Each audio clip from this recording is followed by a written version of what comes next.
Hey, hey, what's going on, everyone? Welcome back to the channel. Blizzard just dropped a fresh set of hotfixes, and honestly, this is one of those updates that quietly changes the way a lot of people will play the event going forward. It's not flashy on the surface, however, but if you've been grinding, doing your Timeworn Keystones, farming Motes, or trying to finish your Suramar and Nighthold content, these changes affect you directly. So let's go through what actually happened, what it means for players, and how you can make the most out of Phase 2 going forward. First off, Blizzard seems to have finally listened to a ton of feedback about class balance in Legion Remix. DPS and healer players have been feeling like tanks were dominating the event in terms of damage output and survivability. Tanks were clearing keys faster, topping meters, and shrugging off everything.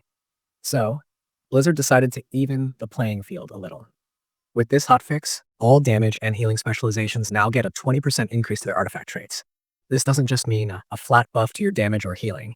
It means every artifact trait, every passive bonus you've unlocked through your cloak or artifact power gets that 20% boost. It's a solid push for everyone who isn't a tank, and it finally gives non-tank specs a bit more of a spotlight in dungeons and raids.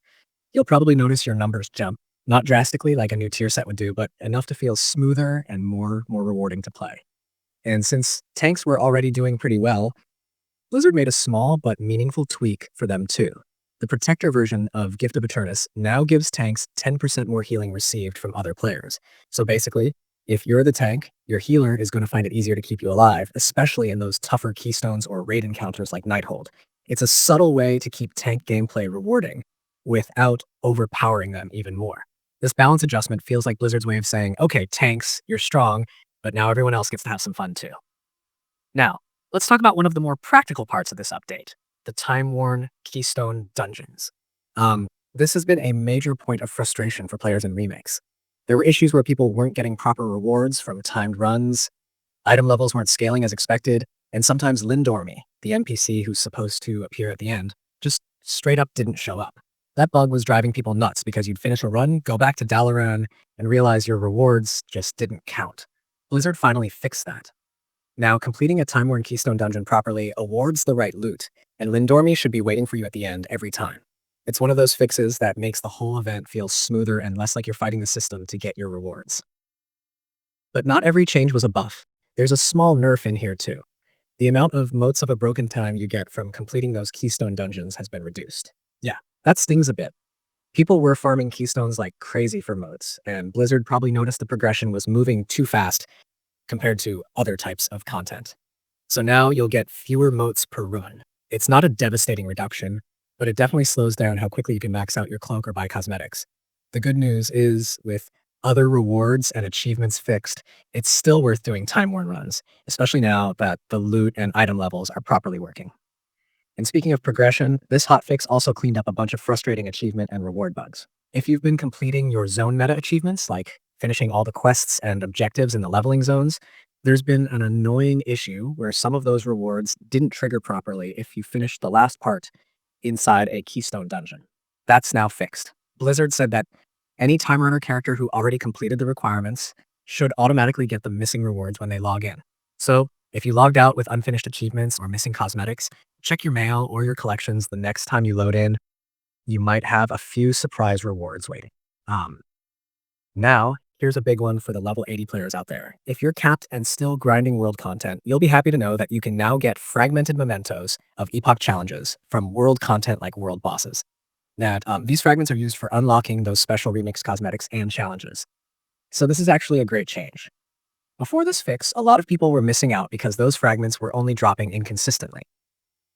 Blizzard not only fixed the drop sources, but also made it so that if you missed a fragment because of a bug or disconnect, the postmaster will send it to you automatically.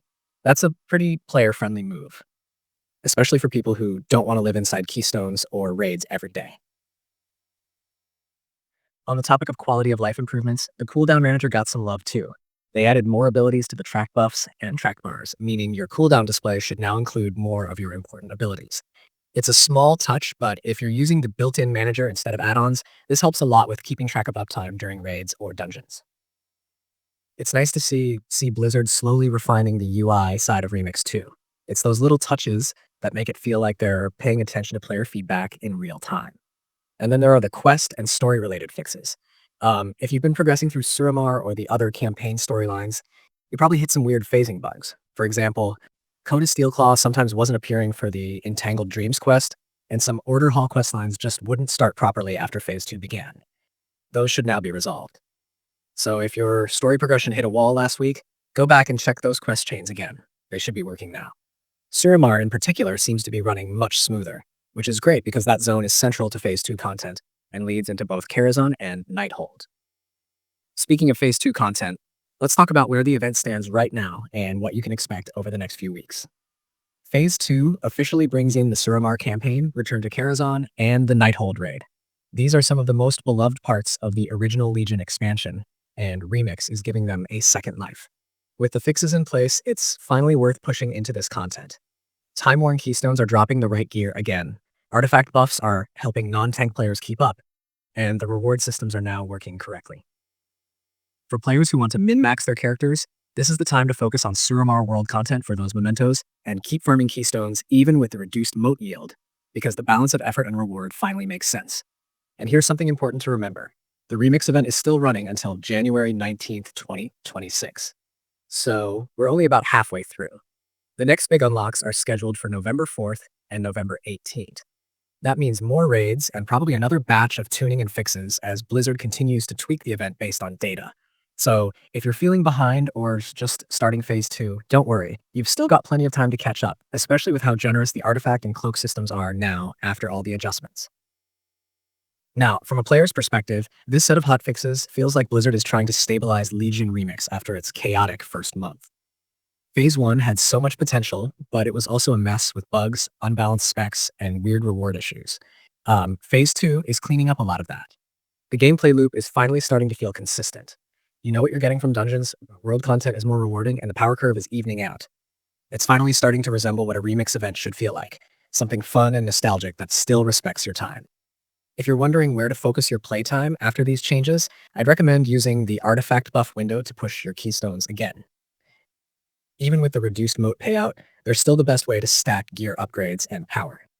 Then use your world content runs, especially the Suramar dailies and world bosses, to pick up those fragmented mementos. It's a good mix of efficient farming without burning yourself out. If you've been saving up motes for cosmetics or transmog sets, now's also a good time to plan those purchases since Phase 3 might introduce even more collectibles, and prices could change depending on how Blizzard balances mote income moving forward. Something else worth noting is how these changes affect group composition.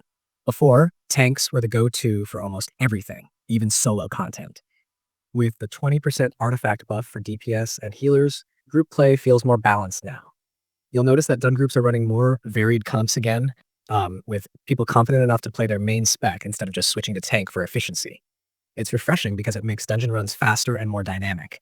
Healers in particular are going to love this patch, since their overall throughput just feels smoother now, and those 10% tank healing buffs make group synergy stronger. There's also an underappreciated effect of the mote reduction. It pushes players to engage with more types of content. Instead of just grinding keystones endlessly, you're encouraged to explore Suramar, do the campaign, and participate in world events. It's a subtle but smart way for Blizzard to spread out player engagement so everyone isn't funneled into one activity.